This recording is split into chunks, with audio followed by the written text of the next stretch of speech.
Prior to releasing Alan Wake 2 in 2023, Remedy introduced Control in 2019. The game became a major success for the studio, showcasing its capability as an independent developer after parting ways with Microsoft following the launch of Quantum Break in 2016. With the significant anticipation surrounding the release of Alan Wake 2, it seems fitting to draw a comparison between it and Control to determine which game takes the lead. Both games possess exceptional qualities, each excelling in its unique way. However, only one can claim the top spot. Their strengths lie in different facets of game design, and your personal preferences in gaming will ultimately dictate which one resonates more with you. Alan Wake 2 faced high expectations from fans who had been waiting 13 years for a sequel to resolve the cliffhanger ending of the original game. By all assessments, it managed to exceed these expectations brilliantly.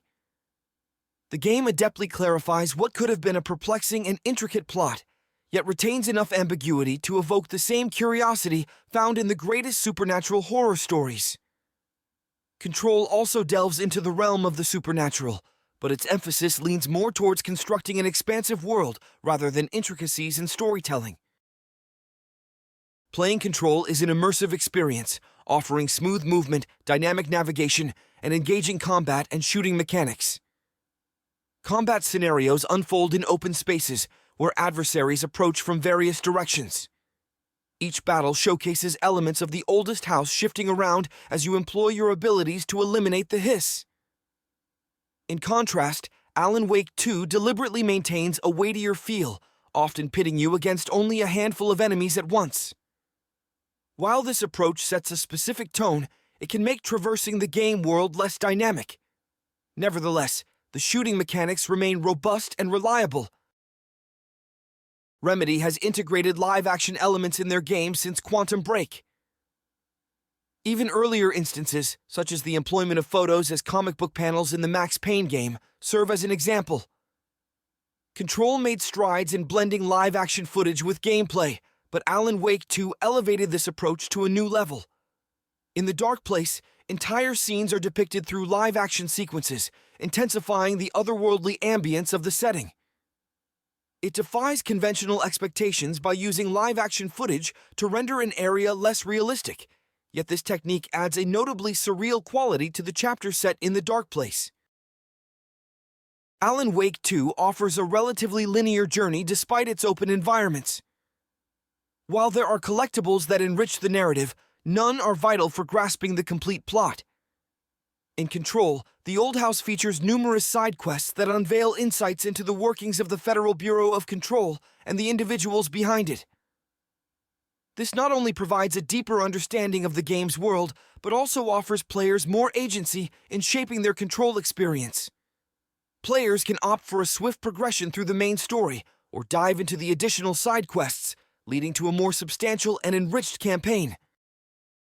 In Alan Wake 2, it's natural to have a deep understanding of Alan Wake, the titular character, yet in this sequel, the entire cast feels well-developed. Each supporting character is richly detailed, with defined roles, desires, and internal conflicts that contribute to the story. The game's meta-elements elevate specific characters, such as Alex Casey, making them particularly noteworthy additions to the ensemble. Conversely, Control places more emphasis on world-building and establishing the Remedy-connected universe. While characters like Jesse Faden and Director Trench are engaging, the game doesn't offer the same level of in-depth exploration and scrutiny as seen with the heroes in Alan Wake 2. In Control, the protagonist, Jesse Faden, transitions from being a relatively ordinary individual to becoming the superpowered director of the Federal Bureau of Control, FBC. Players are gradually introduced to basic shooting and movement mechanics before gaining access to more intriguing abilities like telekinesis and levitation.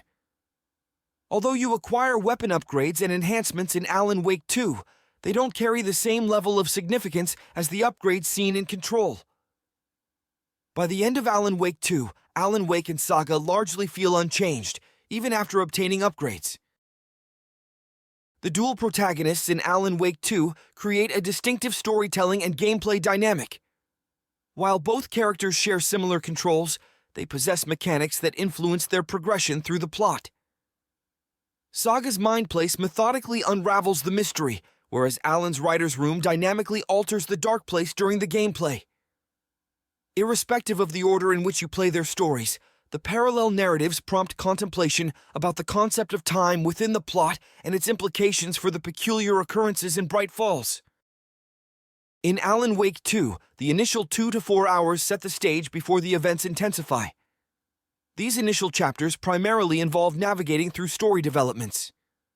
While this narrative engagement is compelling, it might not immediately captivate players who prioritize gameplay.